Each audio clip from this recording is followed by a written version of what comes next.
Hello, guys. Please confirm traditionally that you can hear me and you can see me. And who was saying that Anna is a typical woman, always late? 1 minute does not count. 1 minute is okay. Um, I don't know. We have a joke in Ukraine like when you're the boss, you are never late. It's just that sometimes you are occupied with other things. But anyway, let me know if you can hear me and see me well. And greetings to UK, greetings to Germany, and greetings to Holland, and Mio, perhaps. Um, okay, thank you so much. Greetings to Canada. And greetings to Italy and to the United States. You know that I love it when you say oblast. So I'm also glad to meet many of you who come from different oblasts. And I will be happy to answer your questions. I always love our live chats because they give this atmosphere of our friendly community. And German oblast, that is too big. Perhaps if you equate it to a land in Germany, that will be what oblast is. And Indiana Oblast and Oregon Oblast. And greetings to Sweden. We share colors with you and we love that. Greetings to California, Chicago. And yeah, thank you so much. By the way, as we have started talking about being late, typically I am not late. And when I have started my teaching career, it was always a problem for me to be a little bit late because students in Ukraine are often late, like 5 minutes, 7 minutes to a class. And you don't feel very comfortable when being a teacher, you're waiting for them. So I had to make myself be a little bit late, uh, and let it be that way. Greetings to Belgium. And we are with beautiful Martin today, who works really hard. And I like this instrument tool next to his nickname.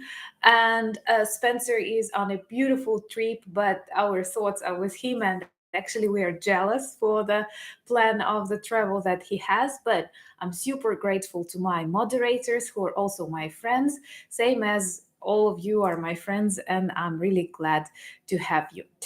Greetings to Barcelona and Oklahoma and Доброго дня. And I have the first question, and let me answer this question. How does American politics worry you? Like, you know that the United States is definitely one of global powers. We don't have to deny that this is one of the strongest countries, and luckily, this is one of our strongest allies. And I would like this not to change. I am like adequate and smart enough to understand that I'm really far away from the politics of the United States, and I am not an expert, and I can have some assumptions which may turn out wrong because I don't live in your country. That's why I have some personal opinions that maybe I will not be ready to share once again, because being Ukrainian, more or less, I'm in the context. I know the history, I know personalities, I know how it all developed. And United States is still a beautiful country that I have not discovered yet. So the only thing for me is for us to remain friends and hopefully forever. And but of course, we understand that your attention, your support, your time, it's good when you have it for Ukraine. And okay, a question was, what did I teach? Because I guess I have some new people on the channel, and teaching at the university is not like my full-time job. There are other things that I do in my life, and Also, I teach, like, I have graduated in applied linguistics. I am a master of applied linguistics and PhD in Germanic languages. And I teach some subjects connected with language policy and European Union, and also simultaneous and consecutive interpreting. And the students I have introduced you to are actually those who study with me simultaneous interpreting and consecutive. Um, Saxonska Oblast. Greetings to Saxonska Oblast. Happy to see you. Greetings to Mexico. ¿Qué tal? Lindo, país lindo. Um, yeah, I like my educational background because, I have many different tasks that I do in my life. It has never been like that.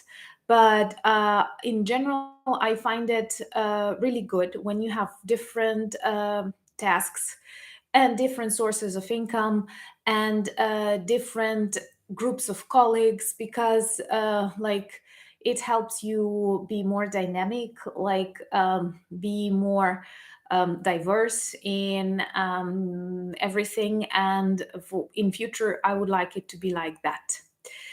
um, so some questions that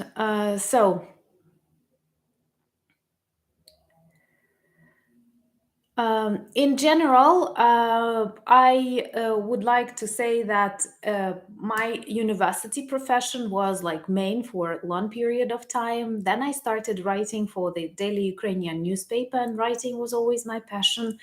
Then I started an NGO that works in cultural heritage popularization, and finally I have become a vlogger, and all of that is rounded with communication. So in general, I'd say that all of my work is about communication, like explaining things and so on.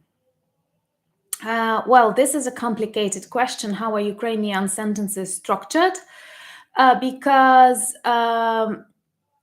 this is grammar, and I teach English. I taught English. I did not teach Ukrainian. Ukrainian is a different language than English, because English is analytical, and in an analytical language, everything depends on word order. In Ukrainian, we have free word order, which may sound as something good, but we have cases and we have endings, and it's sometimes difficult to memorize everything.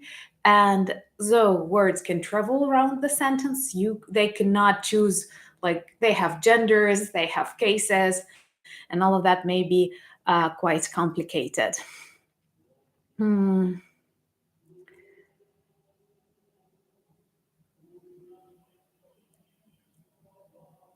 How do you reach and teach people with incorrect understanding of something? Well, like, in linguistics, it's difficult because it's not that, like, there are rules in linguistics, it's not politics. And in linguistics, it's either you know the irregular form of the verb or you don't. Either you translate the sentence correctly or you don't. And then it's kind of like that. So also, be careful of scammers that sometimes appear on our channel.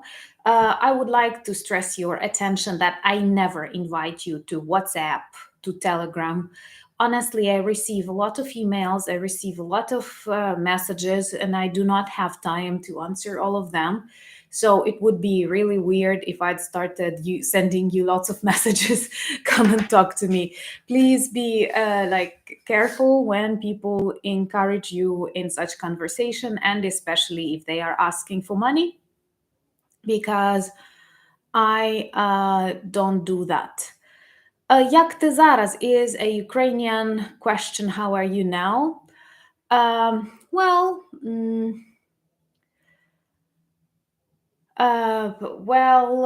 more or less normal. Summer is my season, but of course, when I start thinking about life in general, then I get sad, because this was a really difficult year for me, and I live in a country at war. I cannot tell you like any serious plans. That's what we don't do in Ukraine, and that's why. Good. Two questions that I like. First, do I associate myself as a southern, like Ukraine, as a southern European country? No. Like Ukrainians considers themselves European because we are, and we were a part of European history.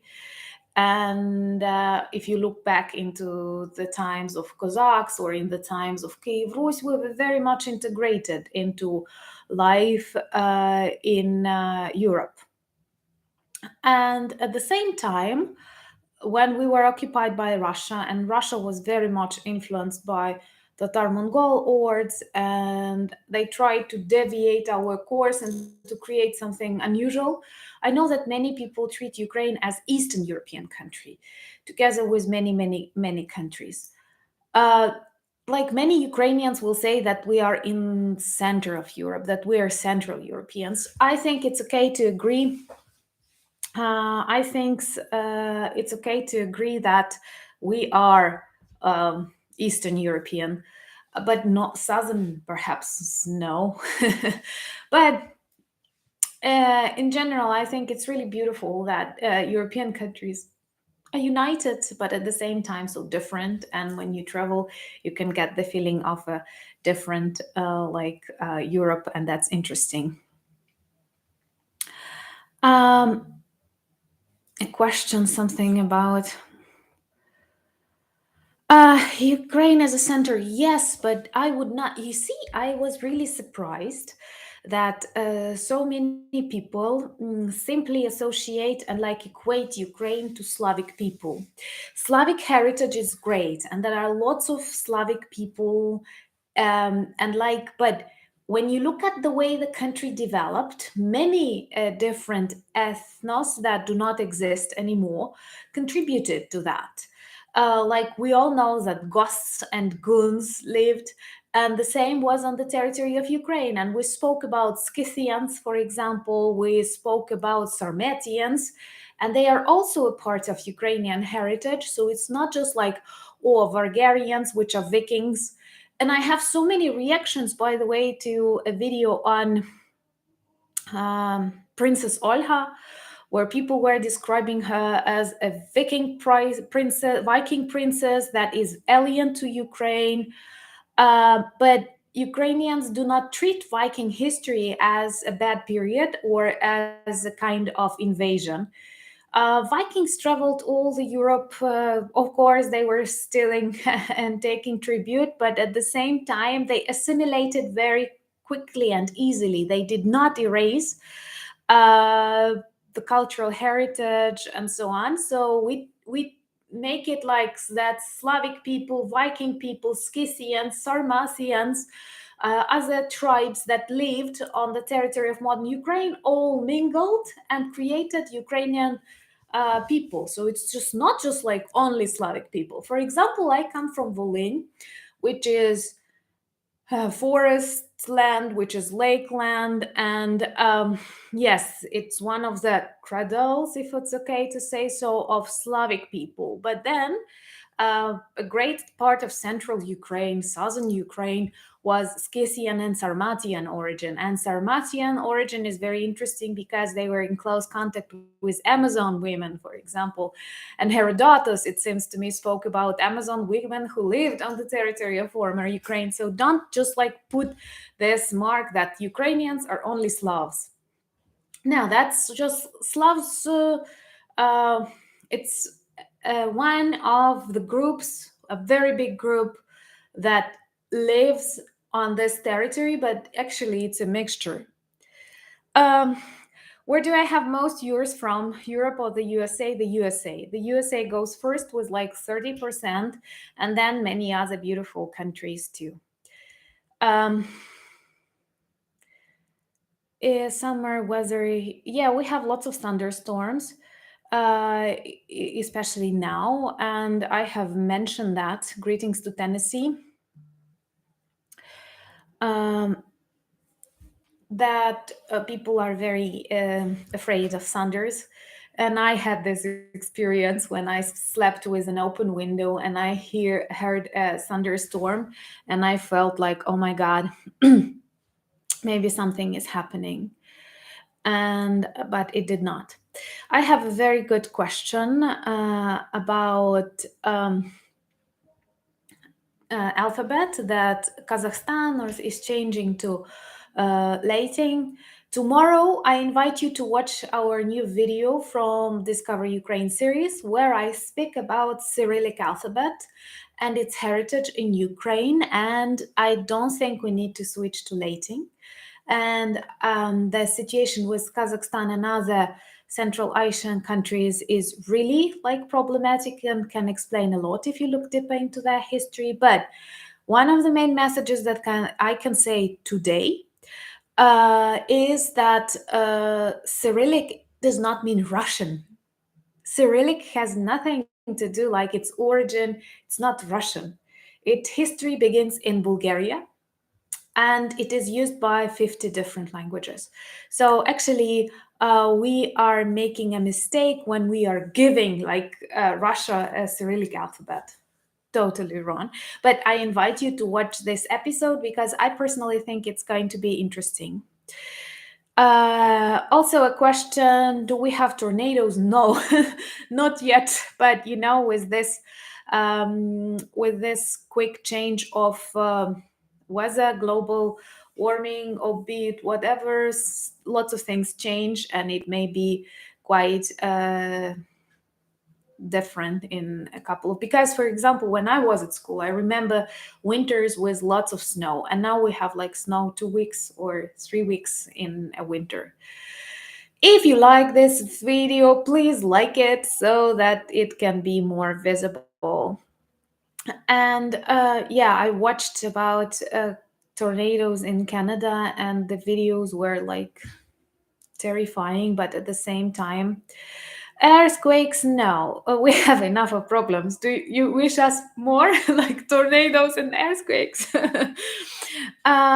And no, but like sometimes when it's in Romania, we can hear, but these are small earthquakes. Like I and it can be like once in 20 years, and it will be something like your lamp will, but I have never witnessed in my lifetime, I have never witnessed an earthquake, and I hope I won't, because once again, enough.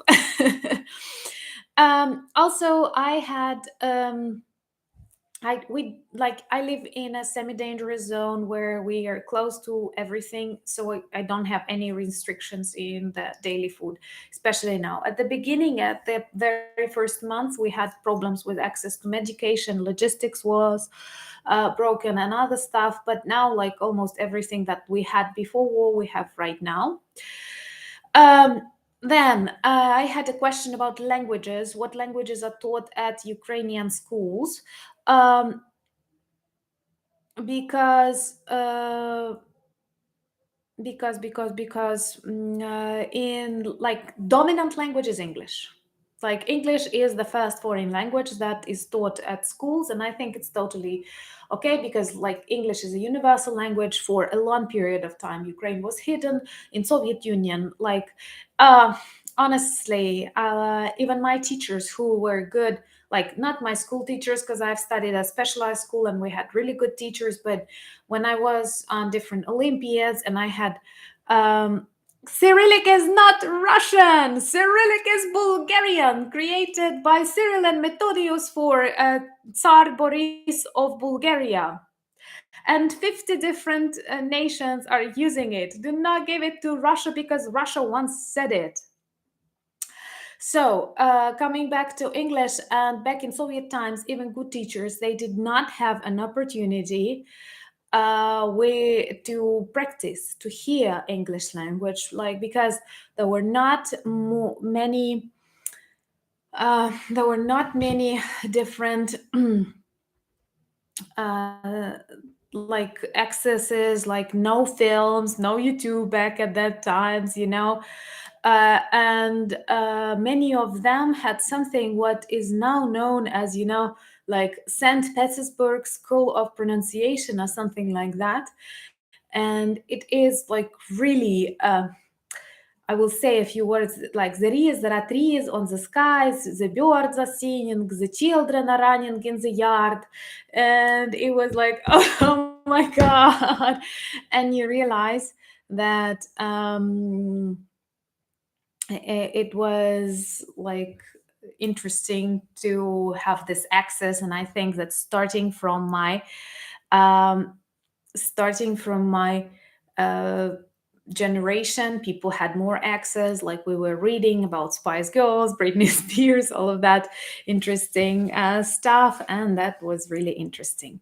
So tomorrow I invite you to watch the video about Cyrillic alphabet, and maybe lots of things will be understandable to you. um, Also, guys, there are so many beautiful questions. For example, when you ask me about Rus, and just like, um, when was it? How did it create like Ukraine? Just like it is our country, like that was developing, it was evolving. And like back in your time, when you look deeper into your history, greetings to Pennsylvania, and thank you for buying me coffees. Thank you so much, I really value that. And when you look deeper into the history of your own countries, you realize that they had different names. Like when we look into the history of Great Britain, how many beautiful names existed and of different parts, and it all later combined into a country. So Kiev Rus was with the center of Kiev. It was one of the biggest and the strongest medieval states that was evolving, and the word Ukraine appeared very close to that period. And we are definitely like the ancestors of Kiev Rus. And part of Russia was one of the territories that once belonged to Kiev Rus. But after the Tatar Mongol invasion, they erased seriously their cultural heritage. And like in Russian language, there are lots of Mongol words. And if you compare and if you ask yourself, why are we so different? Because Russian people, they like this hierarchical relations that are sometimes typical for that period. And in Ukraine, it's different. People were always freedom loving. So, uh, um yeah, I would like to spread my message, and using TV stations and other things, because I speak about Ukraine. I try, like, of course, I do add some things about my life, because this makes this channel real and this is a vlog, but still, my main focus is definitely on Ukraine. So I would like to be able to speak. Yeah, Chernihiv was one of the centers of Kiev Rus, and it's a beautiful city. Greetings to Finland, and yes, of course, I would like to visit Japan. Uh, what like Russian culture in Ukraine was not natural. Russian culture was cultivated and supported, starting from the time of Russian Empire and finishing with Soviet Union. It was totally supported, and it was given all the credits, while other cultures were suppressed. So it's not natural that Russian culture was present in Kiev or elsewhere. It's an example of colonialism and occupation. So, plus, hmm, plus that's like a problem is that it's not just like a dominant culture that produces lots of good books or music and you simply choose it. No, it was through the terror, through the execution of Ukrainian writers, through forbidding to print Ukrainian books or to use some words. So definitely It is not normal, so it's important like to get rid of that. And believe me, yes, Kiev was the capital before Bolsheviks took it. And they actually, after they took Kiev, they had an idea to change the capital, and for a couple of years, Kharkiv was the capital of Bolshevik state at the beginning of the USSR. And why? Because they believe that Kiev has long history. Like Kiev is 500 years older than Moscow, and Kiev had lots of cathedrals and still luckily has, thank God, cathedrals from Kiev Rus times. Kiev had lots of churches, so at first they tried to change the capital to Kharkiv. But then it did not work. So in general, they returned back to Kiev because it's just like in the heart of Ukraine, and started to Russify Kiev. And Kiev was severely Russified during that period. Um, okay. Um, yeah, that's why for many people it's extremely important to explain that they are Ukrainians. Well, like in general, Russian nihilism and so on. Um, I think that Russia somehow shaped a very toxic culture, a culture of total disrespect to other cultures and nations, and a culture of destruction when they focus more on like misery inside. They don't try to change, they deny success of others, they look for enemies everywhere. They do not let develop the countries that, like, Russia is not that big if you take the real Russian culture.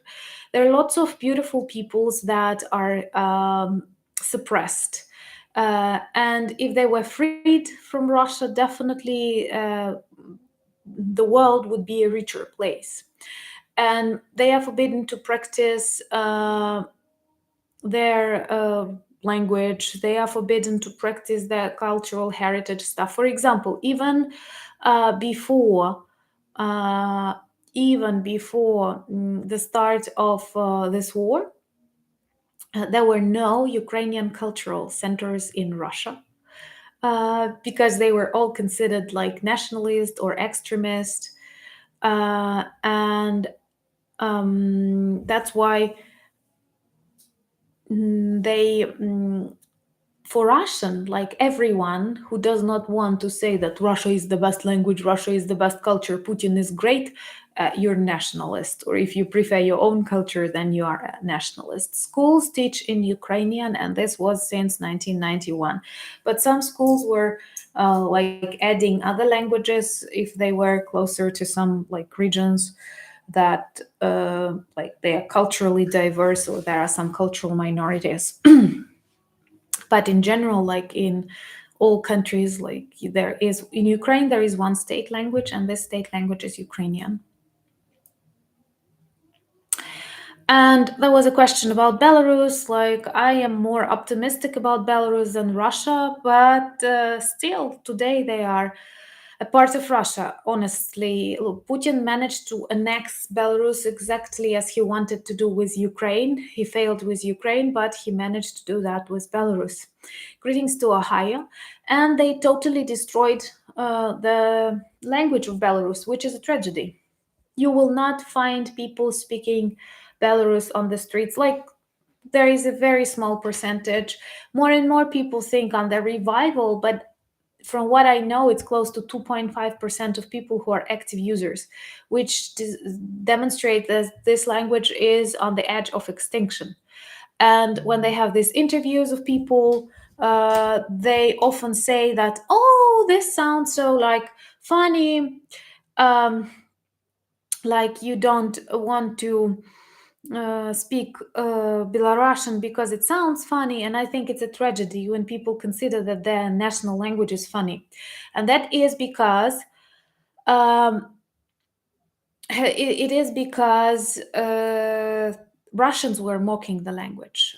For example, they have this very typical description of Ukrainian language. They say that this is a language of calves, like children of cow. And this total disrespect and mind that all Russians living all over Soviet republics, even in Soviet times, be it in Central Asia or in the Baltics, they never learned the language. They never wanted to like respect and like exchange. No, they were saying like you have to know it. You have. This is very evil because actually by traveling, by learning more, it's good. Hugs to Netherlands. Happy to see you. Beautiful countries that I have not visited yet. Thank you so much. Like this video if you like it. Um, no, it's not the coffee. Now I'm drinking water. It's like a Ukrainian mineral water, but with orange. So it looks weird, but it's actually okay. I drink a lot, but not alcohol. I drink a lot of water, cola, and other stuff. Um, yeah. Thank you so much for buying me coffees, being my patrons, because now that like we have Sasha, we have some other projects, we plan some traveling, it helps a lot. Um, okay, language of course, yes. Like farmers, they were trying to, like in Soviet Union, there was a policy that all these cultures, all these nations, all these songs, it may be for a TV show or for a performance, but when you want to be a doctor, when you want to be a boss, when you want to be a teacher, you have to speak. Russian. Greetings to Spain. Uh, I don't know what was during Cold War, honestly. Like I missed that period. Luckily, I cannot tell you. Yeah, I want to meet in The Hague very much. Um, and well, I don't remember Chernobyl because, like, I was a year and a half. I don't have memories from that period. But I was in Lodz, like that's my city where I was born, where I'm now. And like I know that when like my parents tried not to go out with me for a certain period of time, and and this is like a question I don't. So we were just, the problem is that Soviet Union did not inform citizens, and many people were made to go on demonstrations and other things. And I think that the greatest problem, um, yeah, it's beautiful. Make Ruski even again. I like it. It sounds very good. um, well, greetings to Norway and greetings to New Zealand. Um, so many beautiful questions. Thank you so much. I love answering these questions. I don't plan to run a politics, but I believe that cultural politics is very, very important, and I want to be active in cultural politics. That's what I do, like naturally, because everything is political. Even your choice of sweets or crisps that you buy, because if they fund Russian orcs, they are political. Greetings to Italy. Um, yeah, Belarusian. Yeah, that's a tragedy for me. Привіт. Greetings to UK. Yeah, I saw HBO Chernobyl series. I have a separate episode on Chernobyl in Soviet Myths Debunked, Russian Crimes. You can watch it. And HBO is great. And by the way, they have a nice team, so they managed to recreate that period very well. From what I like imagine, the way I imagine that time, greetings to Finland, is exactly the way they like demonstrated it. That was a difficult period. Like I do not remember 80s. I remember 90s. And 90s were like really poor.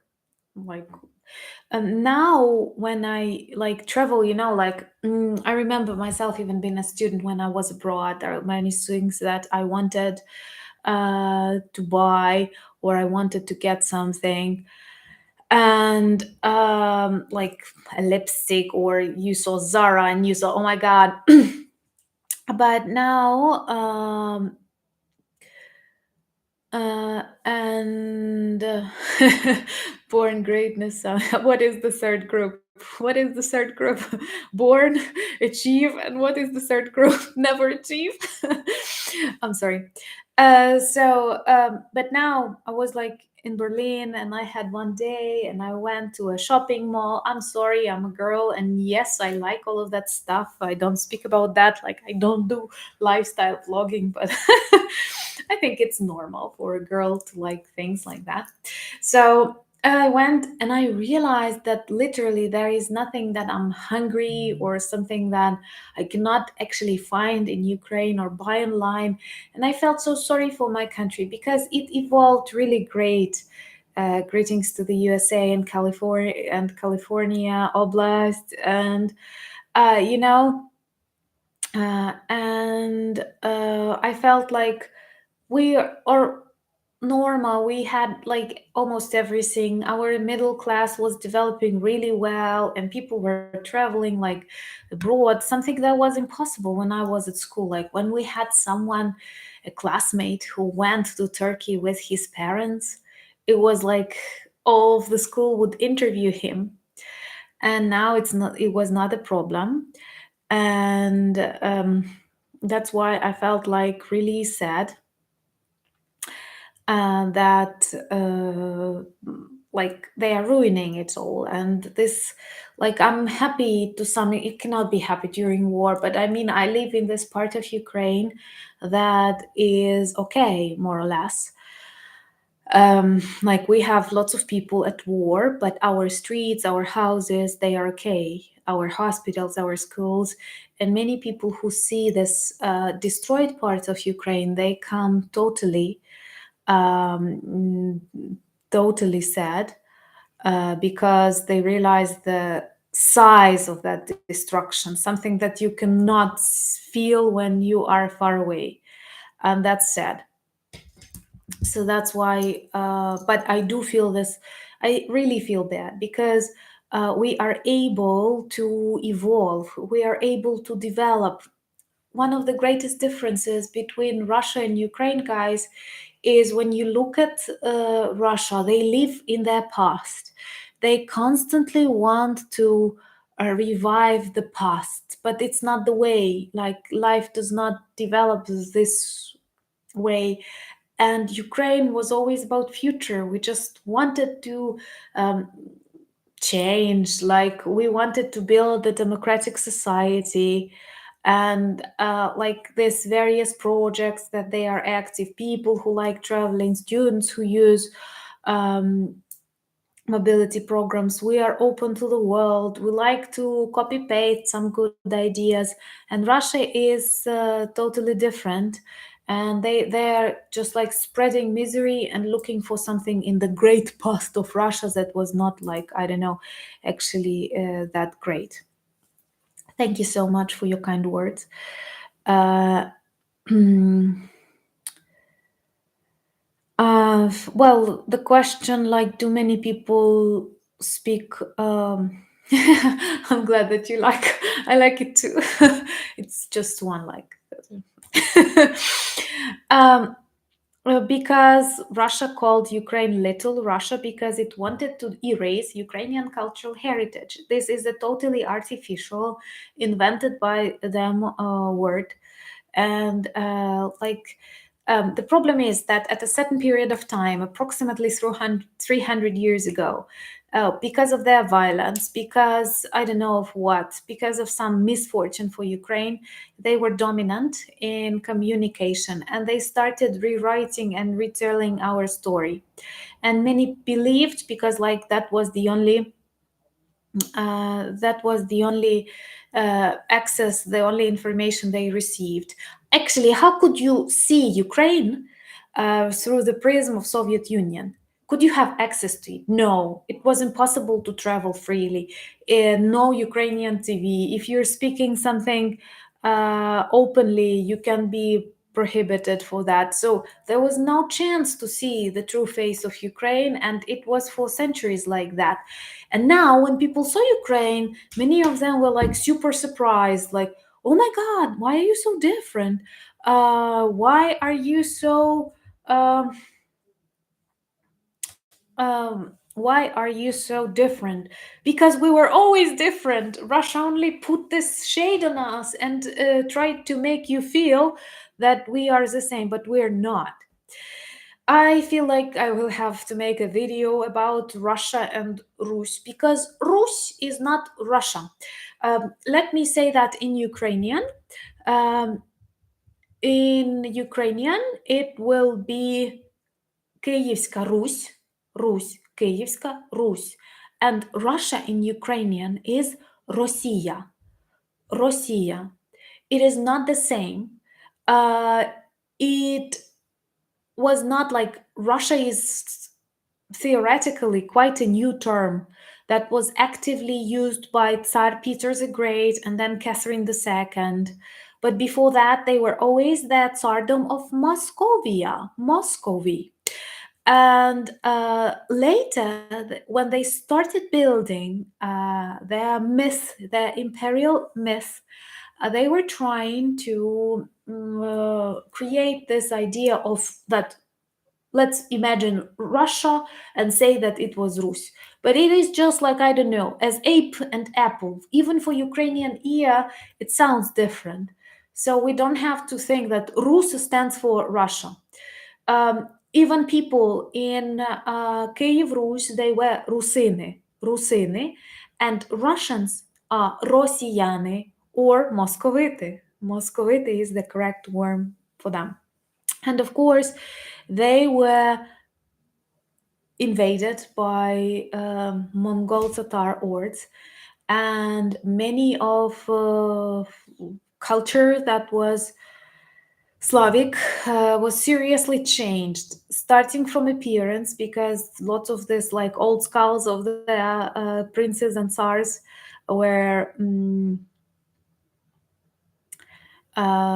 reconstructed, and they look very much Mongol like. Um, and the problem is that like I like all cultures, and I think that Mongolia, I don't equate it to the country, is a beautiful large country, but the hordes, they were violent, they were brutal, they were barbarian, um, and Russia has much of that in their national character, so that is true. Okay. um, let's look at some other questions that I might have. If you like the video, please like it.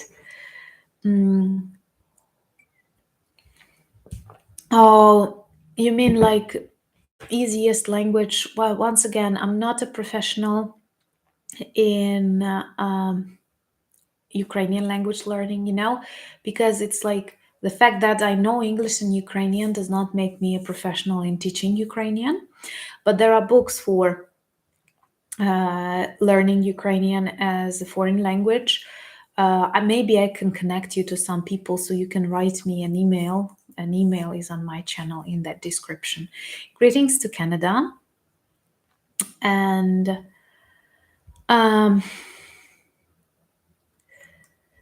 like, I don't know what will happen with Wagner Group, because everything is so weird, like a serious. Um, a nice question about old Kievan rulers. There was a question like, it was a coup. They wanted to open a case. It is a state betrayal, something really serious. And now, like, everything is okay. Some generals, Russian generals, are arrested, and Prigozhin is not. So this is totally absurd.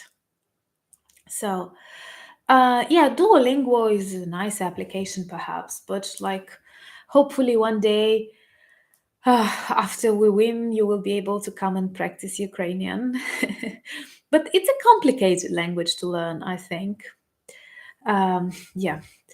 Um, Rutenia, Roxolania. Um, okay.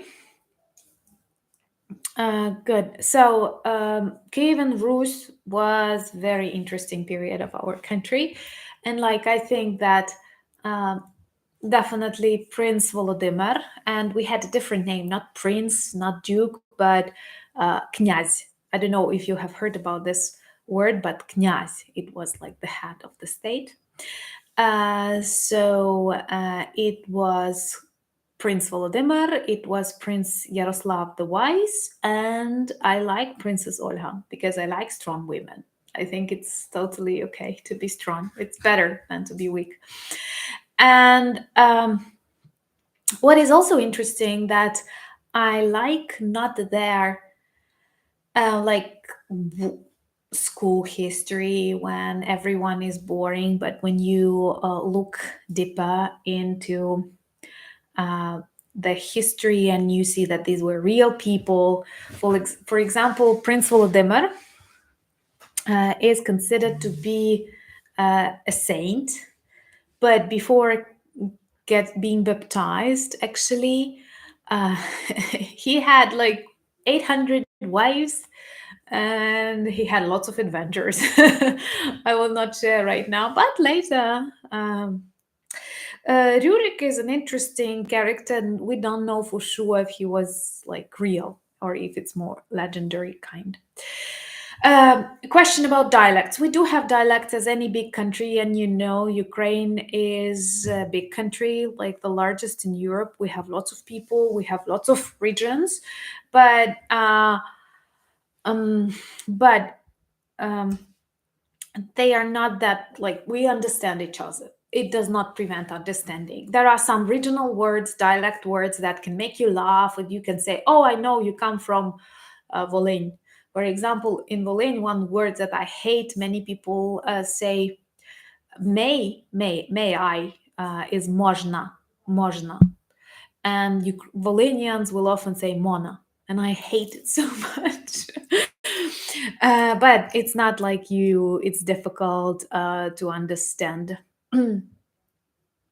It's a weird question. I have always been in Ukraine. I did not move out of Ukraine. It's my country, and I have always been there. So, so dialects exist, but they do not prevent our understanding. Greetings to Viking from Viking Oblast. We have some Viking heritage. Thank you. Um, Also, I would like to say that,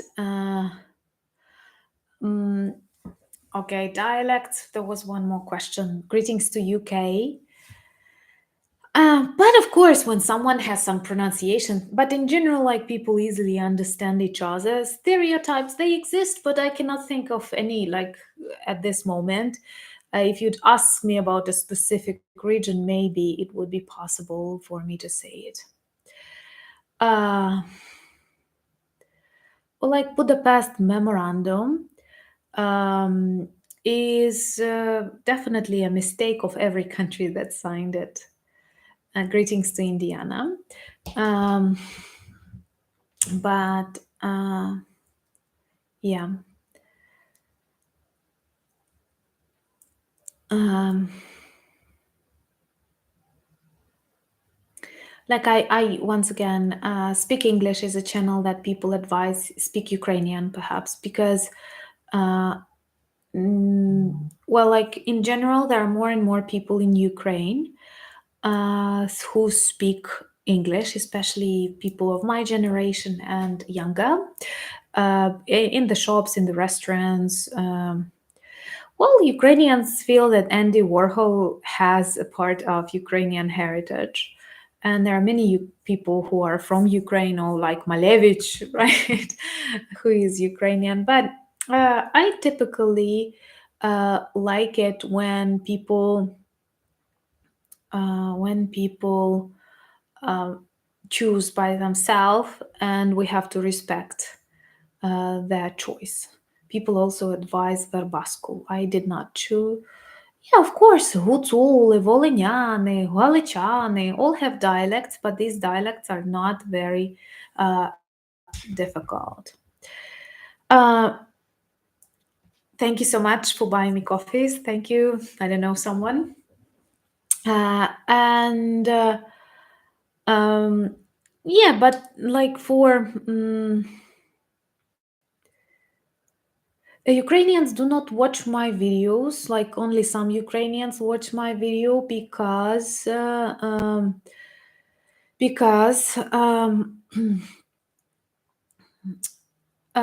they have access to Ukrainian videos, and only some are watching to practice English.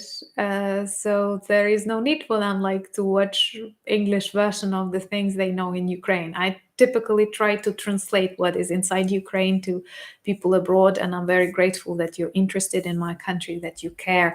Actually, this is such a blessing. You cannot imagine how much support you give sometimes to me because I realize that you have your lives, you have your normal countries, you have your normal situations, and it may be that you just like live your life and you care about Ukraine. And that is why I'm very grateful for that. Mm, okay. A question about the book. Actually, I'm writing a book. That's why I speak so actively about Kyiv Rus and other stuff, because I want to make a simple book explaining Ukraine in general, and that's what I'm working on. And so far, I even like it, but not much is done. Not much is done because, like, actually, not that I am. Uh, Ukrainians do watch news in English, but I'm not a news source. I'm a vlogger, like who speaks about Ukraine. They can watch BBC. They can watch like. Thank you for subscription. Welcome to the channel. Thank you so much. Like someone was laughing about this, like when Prigozhin was marching to Moscow, and someone told me, "Okay, there is nothing you will blog about," and I felt like, well, it would be really good that if I did not have to vlog about war. Someone is very persistent about my news sources. Typically, I use trustworthy Ukrainian newspapers. Also, I watch some Ukrainian vloggers. Also, I follow our governmental and presidential things, but also my own observations, because once again, I'm not a news um, agency. I'm a Ukrainian, and I always say that I'm not a military expert or I'm not a politician. I'm just saying what is happening and what we are thinking, or people like me are thinking.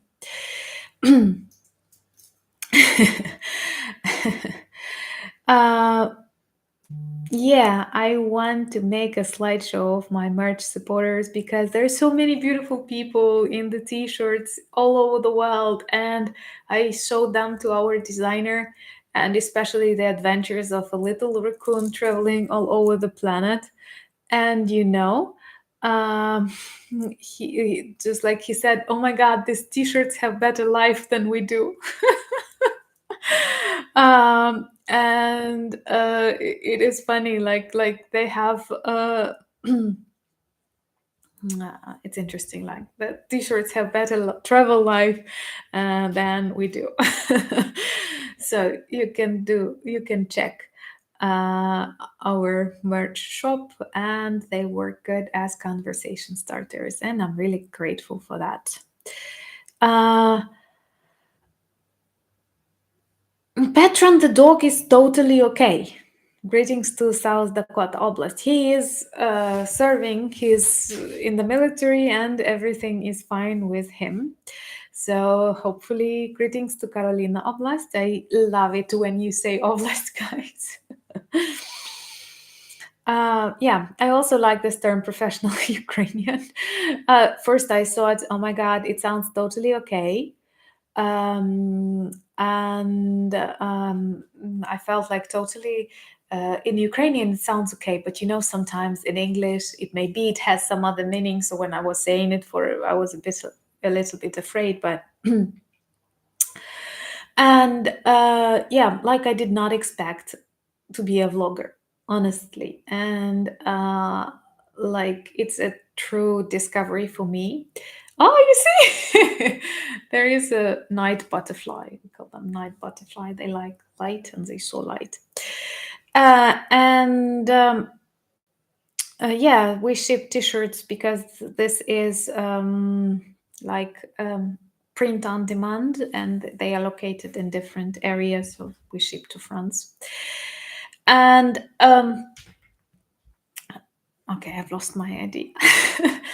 But oh, okay. And like when I started my first vlog, I had 47 subscribers. These were like my friends because I was using it for watching other YouTubes, and like honestly, it was not like moths.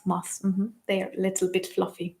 I was an entomologist when I was at school. I loved it. I believe it would be my career, but it did not.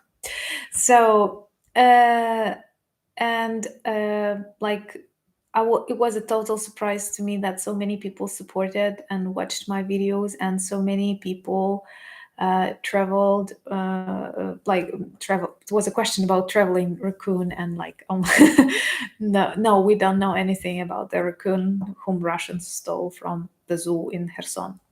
That's kind of absurd. But I'm very grateful to all the subscribers, and I honestly consider you friends. This is not this is not I have been in Poltava region, entomology. Um, some bugs, I guess, were my favorite, not butterflies. Butterflies are too fragile. Well, I'm not a historian. I am um, once again, I think that communication is my sphere. And I do realize that in a future, that like there are some good history books. And you were asking me about once, yeah, the frog. Subscribe to my Instagram because there you can see my adventures with the frog today. I keep my Instagram, and you can find the link below my videos and on my channel. I'm trying to be more active on Instagram, on Twitter, and on Threads, and I share different stories there. Sometimes I'm not active, but I try because, well, definitely YouTube is always the main, because YouTube gives the possibility to speak and explain the things you want. But if you want a sneak peek into Ukrainian and my life, so maybe these other platforms also work well. Chernivtsi, Ivano-Frankivsk are beautiful. Many cities in Ukraine are very beautiful. Хорошо is more like Russian. Dobre is the Ukrainian. Хорошо is the Russian for good. Good, okay. There are no wild raccoons in Ukraine. Um, there are no. Like, I feel negative about not getting the invitation to NATO. I do understand we cannot be a part of NATO right now when we are in war, but I would like to have like more clear dates, more clear demands, very na dobranic, very similar to EU candidacy. Like there is something that people want from you. So,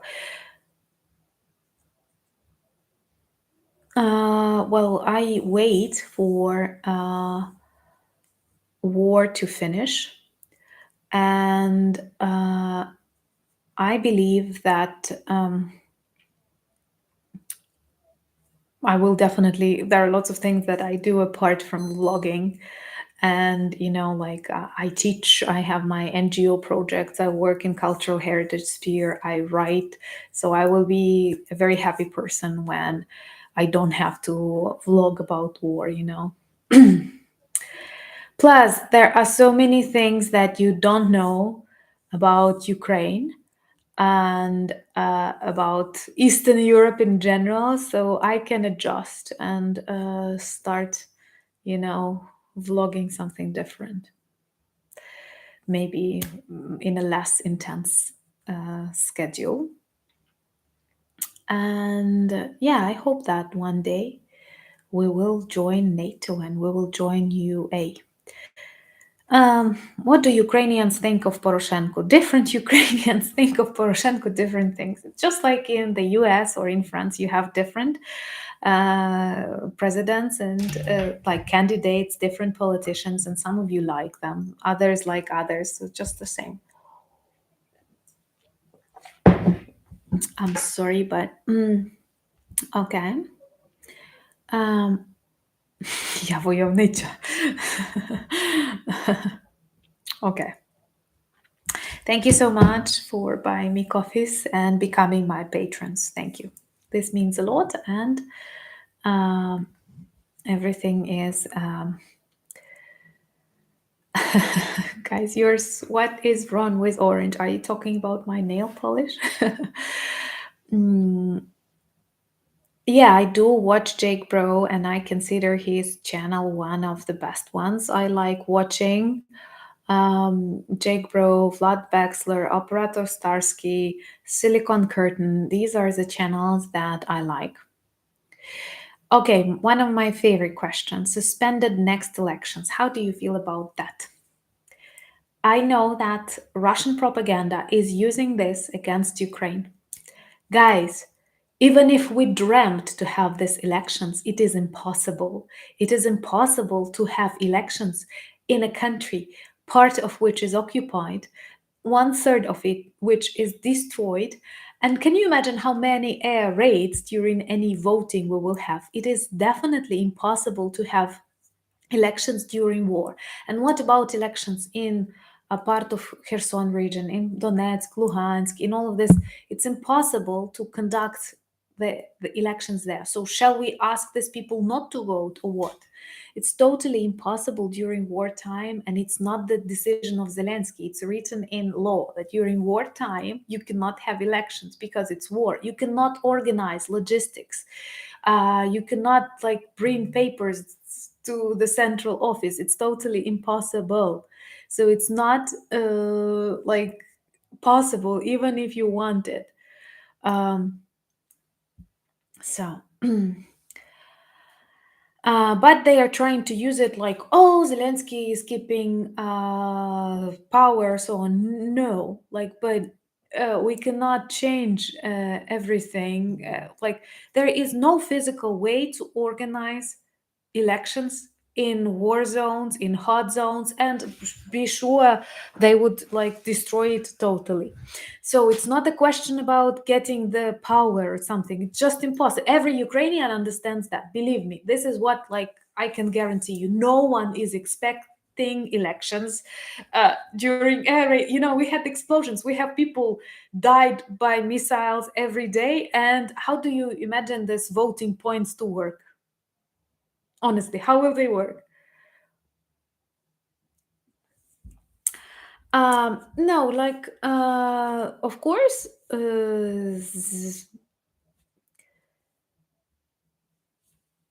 yeah, so what about the occupied territories, and what about the territories where it is physically impossible? What about the armed forces? So just like it's a question, but Russian propaganda uses this, and I'm very surprised that so many people do not understand that, and they actually say, why? Um, yeah. And how do you check the votes during the air raid? Do you leave them? Do you put stamps on them? This procedure is not that simple. There are lots of standards to that procedure. And that's why, Привет. Thank you so much for coffees. Cheers to you. Oh my God, there is a name that I'm afraid to pronounce in the wrong way. Magnus. Oh my, I'm afraid. But honestly, I practice makes perfect, and one day I will learn to do that. Thank you so much, and thank you for being with me. And I really value that. But uh, okay. Honestly, we don't have that left right wing that much in Ukraine, and I sometimes um, no, I don't have problem with my left eye, and with my right eye, I don't have a problem. Um, and like we in Ukraine do not have that long tradition of parties. For example, in the US, you have Democrats and Republicans, and typically it's all about Democrats and Republicans.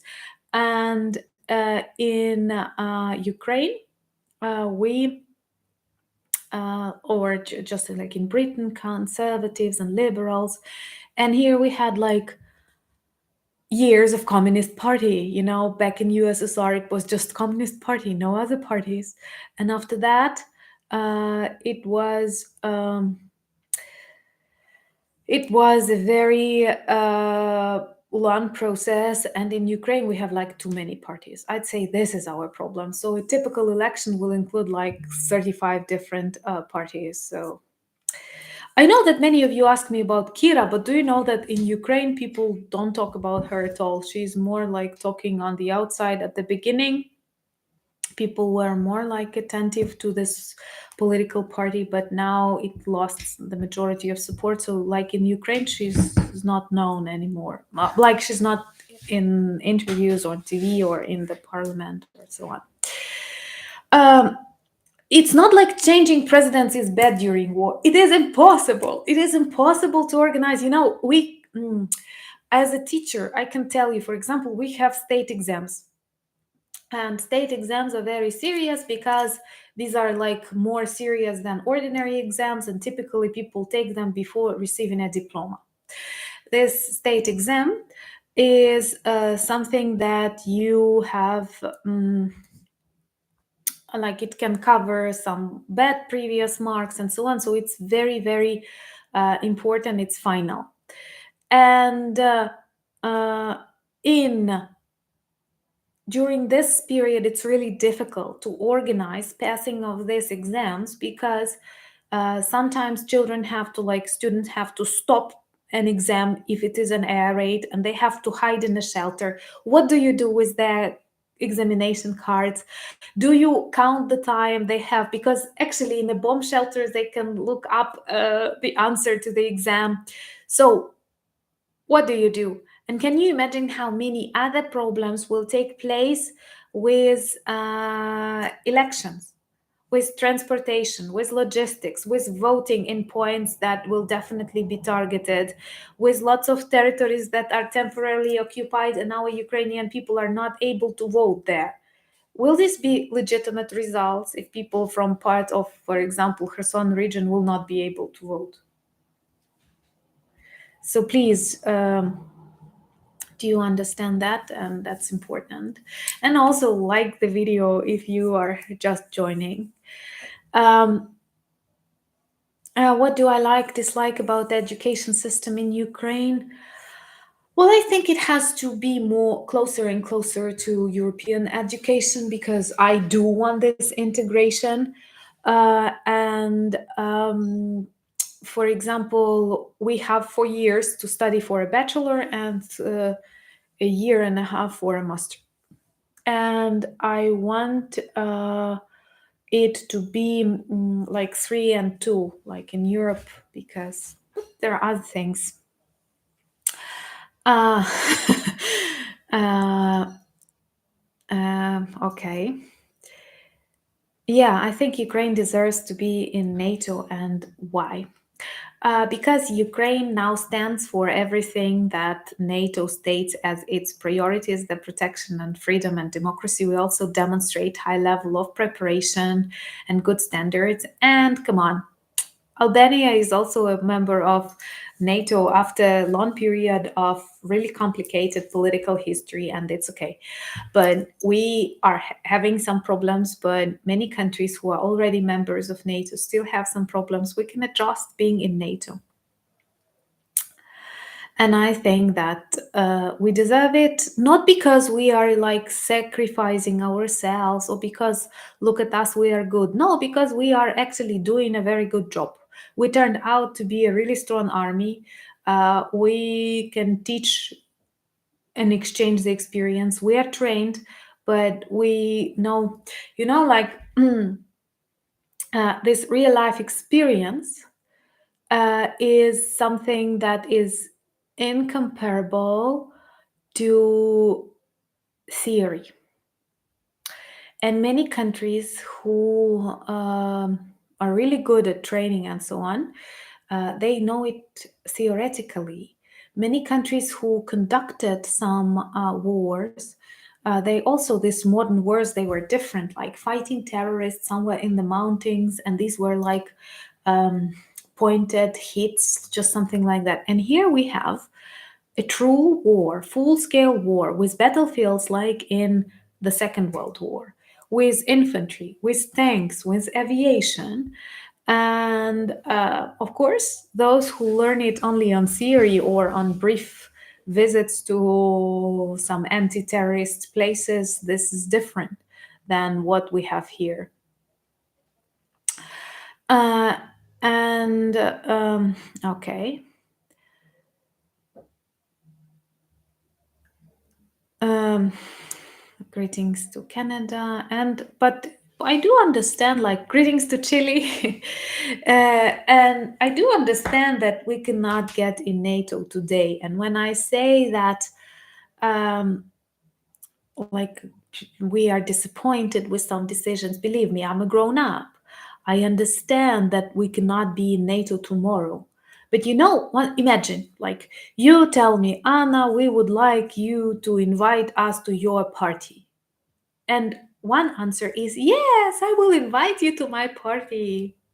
I will tell you one day when I have a party. And another kind is when I tell you, okay, I'm not going to have this party until the war ends, but on the second day of the end of war, and please bring red wine before because I prefer red wine. Then you know what is waiting for you. But so everything that we are asking for is like more a little bit concrete or something like that.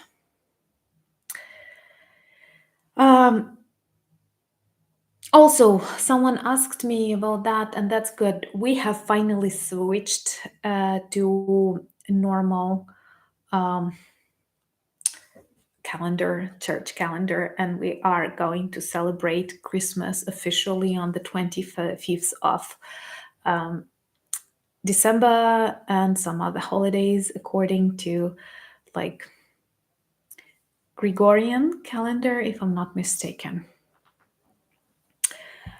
Uh, and that is why.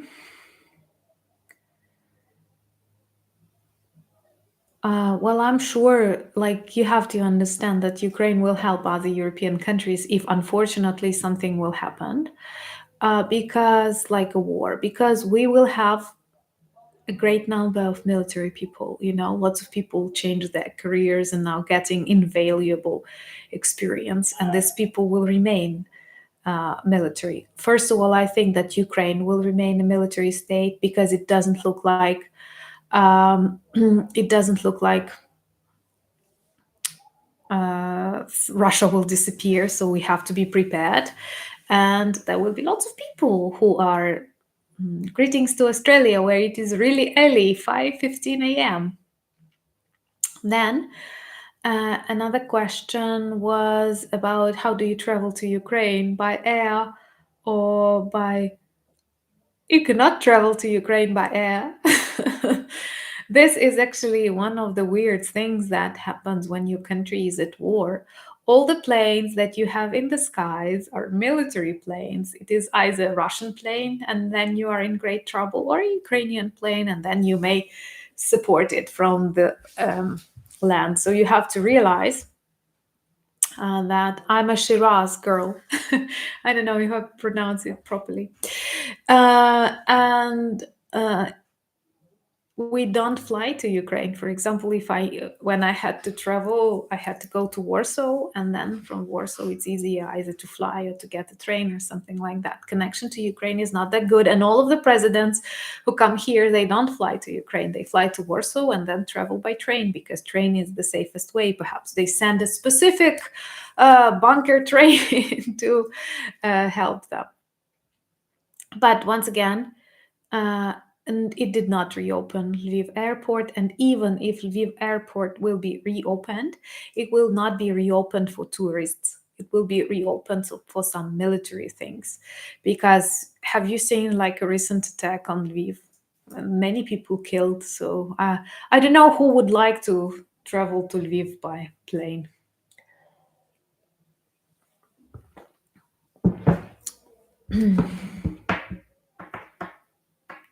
I don't know what President Zelensky will do after the war finishes. Thank you so much, Harold and Edwin, and many people for buying me coffees. Because, like, look at him. He looks really old because it's a difficult task. And when I compare him before the start of this war, and now I realize that he changed a lot. And of course, he saw so many things that none of us would like to experience. And I think that the level of pain that he experiences is immense, even if he is an optimist or he is like a strong person. But it's really difficult. And sometimes, like, I was even joking, like, we had a very intense program in Vilnius or something, and when someone asked me, "How do you feel?" I was saying, perhaps like Zelensky, because if you look at him, very often he's like super tired, and so I don't know what will he be doing because it's a difficult question. You know, guys, honestly, sometimes people ask me beautiful things, and I'm an optimist, and I think about beautiful things. But first, we have to survive. We haven't won this war. You know, tomorrow a missile can come even into my house. Honestly, I don't want it to be like that. I believe it will not be like that. But it happens to many people. And when you read their stories, they did not expect it to. They were also planning to get married, to buy something. People continue um, buying like cars or doing repairments in their houses, painting nails, but then something may happen and you cannot, or they will explode a nuclear power station. This war continues. And like from one point of view, we have to live like, okay, I had like breakfast in the cafe today. I was in the forest. I'm trying to live normal life when I can. I teach students. I buy stuff. I watch films, but it is like happening all the time. It happened to people in Lviv, it happens to people in Kiev. When you look at their photos, when you read their stories, you realize, oh my God, they are just the same as you are. And this is what makes this war so like tragic. I think that we actually, I have shared that once again. If you want, subscribe to my Instagram and subscribe to my Twitter and threads. You can find links below the videos and everywhere on the channel. Like if you want it, you will find it, including our merch shop. But there are so many tragic stories about like couples. I posted a photo of this soldier who was not a soldier. He had a totally different career, and he was severely wounded. He does not have two arms. He is blind and partially deaf. And his wife is like super happy that he survived. And it is like a romantic story, but this is a super tragic story because they have lots of years ahead. And these years, like, it's really difficult to be happy and to be sane if you don't have like two hands, if you don't have your eyes and you don't have your ears. Of course, he will like adapt, but this was, and then you have a photo of this young man and he looked like beautiful. He was handsome. Many of them, you know, like were fashionable, buying beautiful clothes, traveling the world, having photos from your beautiful countries, building their IT careers, something like that. Another one of the most important things that I want you to understand that uh, I very much respect professional soldiers, and but I do believe there is a certain percent of people who are made, who are really good to be professional soldiers. They have chosen it as their career, and they have qualities needed for that.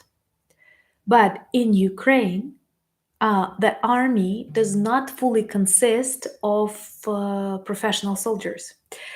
Like thousands of people are mobilized because it's war, not because Zelensky is a dictator or something like that, but because it's war. During war, if you will ask your grandparents about the Second World War, people are mobilized to army, and these people are former teachers, lawyers, doctors, IT specialists, actors. They were not planning to fight. They may not have experience of sleeping in tents and the trench. Can you feel normal in a trench? It's actually ground. And I have many people who share photos, even my friends, and they share photos from the trenches, for example, for their birthday. And you feel like they are sharing photos from the graves. Honestly, they are happy in the trenches, but that's awful. Everything is awful. So it's not like Ukrainians turned out to be strong, but it does not make them happy to change life, to separate from their children, families, to spend nights in the forest, not able to take a shower when they were like CEOs of an IT company. And it's everywhere. And some people will die, others lose their limbs, lose their abilities, get their stresses. So it's all very tragic. And I do hope that we will come out of this war stronger, but it is everywhere. And I do try like to focus. I have that capacity of my brain. I don't know that I focus on doing something. And I had lots of questions when people were asking me, how do you maintain normality? You don't have a choice. Like, I don't know. It's just like when you are in a great trouble, you adrenaline works or something. And for me, doing my job, working, speaking about Ukraine, teaching, I don't know, everything is something that helps me survive, because I feel like I did not stop. And many Ukrainians do the same. Um, it's very important to maintain normality. Well, like healthcare is like normal. It did not change during, like it changed, of course, especially once again, war influences everything. Many doctors are at the front lines, and at the front lines, like everything um, depends much on access. Like lots of them die while on the way to the wounded soldiers because Russian orcs continue shooting, for example. Also, during blackout, uh, can you imagine like how patients, operations, everything depends on that? There are lots of things that you cannot predict, and so I cannot. Uh, a weird question. No, I don't think it is possible that I will be mobilized, because, like, of course, if Russians will come to Volhynia region, I will fight. If they will occupy it, I will try to escape. But I am like, they do not mobilize women in Ukraine who don't have like military professions. For example, if I were a doctor or a nurse and I wanted it, so I might be mobilized. But in general, um, in general, okay, normality. Good. I will learn that. Uh, and so, like, we have to cope, we have to fight, we have to it's all about survival. And then when I think about people who stay on occupied territories, who are under threat, when I think about those teenagers executed by Russian orcs in Verdansk, greetings to Mexico, Guadalajara, hola, Mexico lindo. And I realized that these people go through so many things, so I just cannot give up. Like, I don't know, what do you mean, like, to westernized and losing those good values? I don't exactly mean like, I think that the worst thing that can happen to us is our Russification and joining this like authoritarian thing. If we give people, one of my subscribers told me a beautiful story about an exchange student that he had from Russia. And when he asked her what she did not like in the US and that like she won't be judged for that, she said, "You have too much freedom." So Ukrainians will never say a phrase like that because we believe it's impossible to have like too much freedom. Freedom is an extremely important part of human life, and it's up to you to be like well-bred, behaved. Дякую, не знайка, for coffee. Thank you so much. I think it's okay. Like, if you have too much freedom, you have to behave, you have to teach your children, you have to develop yourself. But like, there is no too much freedom. And we were kept under this pressure for so long. And it's really like difficult. Thank you so much for your kind support and for your kind words. Okay, someone was very much about food. Like, I was talking about something different, but so how do we call breakfast in Ukrainian is snidanok. Snidanok. Then lunch in Ukrainian is obid. Obid. And dinner, which at school I was taught supper, it is вечеря. Вечеря. Yeah, responsibility, personal responsibility. So what do we have to build in ourselves is actually responsibility. Look, it's not that men in Ukraine are not allowed to leave the country, but like during war, men are mobilized. And surprisingly, I don't wish you that. I don't wish you that. But if war was in your country, your men would not be allowed to leave, and your men would be mobilized just as it was in the Second World War, because it's war. Yeah, William, hello. Yeah, thank you. Greetings. Yeah, and I knew that I was quoting you. So it's not about like taking away freedom. Um, One thing that beautiful people, you have to understand that war is very abnormal. Many things in your life change dramatically. One thing is that you will adapt to everything. All of us adapted to like um COVID, for example, or everything. But uh, it's very abnormal what is happening in a country during war. Once again, people are mobilized.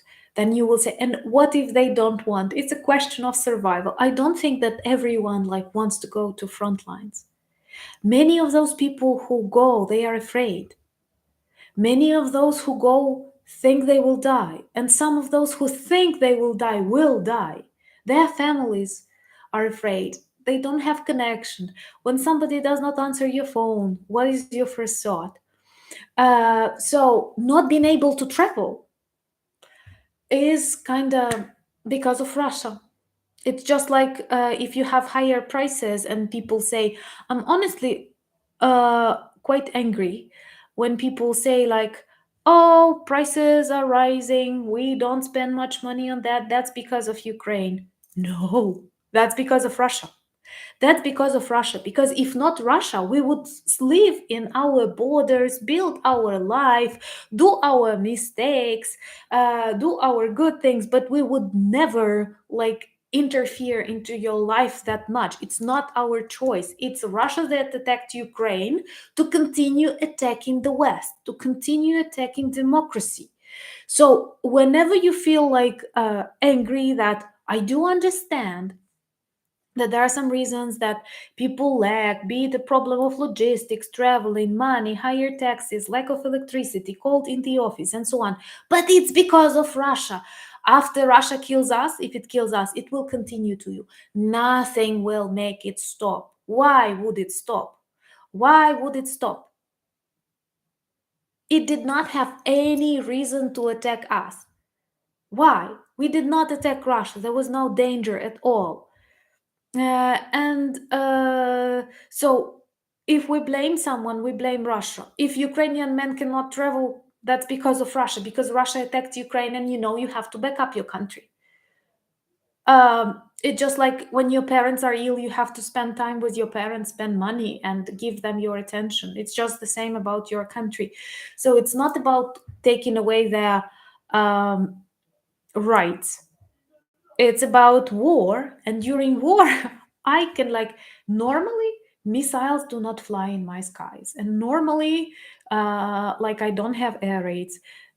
A very simple example: when you uh, simply, for example, no explosion, anything, you planned a visit to a bank, then you have air raid.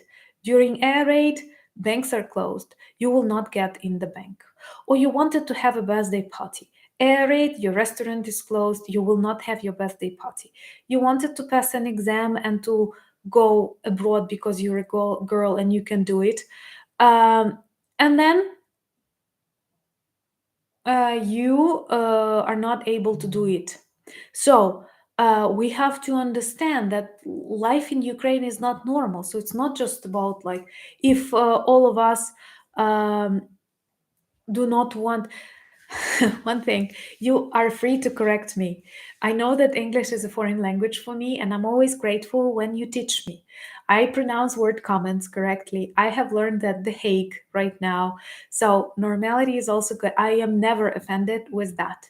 If you ask me something like too personal, or if you comment something like too girly, I can get offended. But when you correct my English, and that's perfect. That's okay. I'm never like I sometimes I'm totally okay with my mistakes, because I think it's when I hear someone speaking Ukrainian and Ukrainian is not native to them, I always like it, and that is why if someone corrects me, I don't feel offended at all. So I'm really glad about that. Okay. Focus. I don't know if I pronounce. Yeah, I remember people were saying me doing some bad stuff with that focus. But that's funny. I always think it's funny. Thank you so much. But I do have to have some accent to make it to give me some charm, like I like people when they Google Translate is not bad. Not bad. No, I hope that we will not have any peace talks in the near future, because they would never be normal. And you cannot have peace talks with Russia, because, like, every agreement signed with Russia is not worth the paper on which it was signed. Actually, every agreement that we had or treaty with Russia, it violated. So, never. Okay, maybe a couple of questions more, and I will let you go to sleep. I know English well. I know a little bit of German, a little bit of Spanish, but like just to buy myself something, not to converse with you. Yeah, beautifully said, my dear Martin. Peace talks happened with Russia after the last Russian have left Ukraine, and Putin is in The Hague. And I'm very grateful for all the support and understanding that you demonstrate to my country, honestly. Uh, Oh, gracias. Me encanta hablar español, pero no tengo práctica. 8 p.m. in Ukraine and 10 p.m. in. I know that we have 2 hours difference. This vlog have taught me a lot. Now I'm pretty good in different time zones because when I communicate with you, like I have to adapt sometimes, or when I'm doing an interview or something. And also, I'm really good at flags because sometimes I want to give you, like when I answer a comment and I want to add a flag, and I feel so like inspired. That's comparing to the beginning of my um vlogging. Now I know many flags. Thank you so much, Ashley, for buying me coffees, and that is why, like, now I'm proud of that. I know a lot. Of course, no deals with Russia, and I'm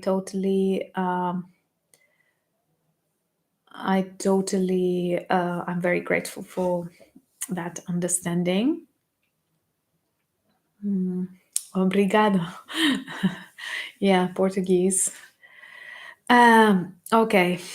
Thank you so much, like, for being with me. Let me know what are the other subjects that you would like to discuss and you would like to hear in my videos. And subscribe to my Instagram, Twitter, and Threads. Thank you for wanting to buy my future book. Hopefully, I will write it. Uh, Ukrainians think that Alexei Navalny is not a dictator as Putin, but he is a very chauvinistic Russian who does not care much about Ukraine and simply cares about he is very switching the things. At first, he supported the annexation of Crimea, and now he says, like, oh, so definitely, I do not expect something normal from Russia in general. So once again, thank you so much for buying me coffees, being my patrons. This means a lot. Introduce yourself to our merch. The link is below the video, and our t-shirts work well as conversation starters. Also, thank you so much for your subscriptions, sharing the video if you like them, of course, because I'm not a Russian dictator. Only if you like the video, but if you like it, please share, because honestly, people, I don't want people to get used to war in Ukraine or just like to fast forward the information about my country, because this continues. It happens every day, and there are lots of bad stories. We're trying to focusing on future and positivity, but still we have to win this war. We have to survive. So my main plan is actually like not what gift I want for Christmas or for birthday, but just like let it remain at least the way it is now. So thank you so much for your support and understanding. Martin Anderson, thank you so much for being Martin Anderson and the best and the most patient moderator. Thank you so much to Spencer, who is traveling, but who is a great friend and he helps a lot. And thank you so much for being with me. I greatly value that. You are very special people. Thank you for the likes that you have left.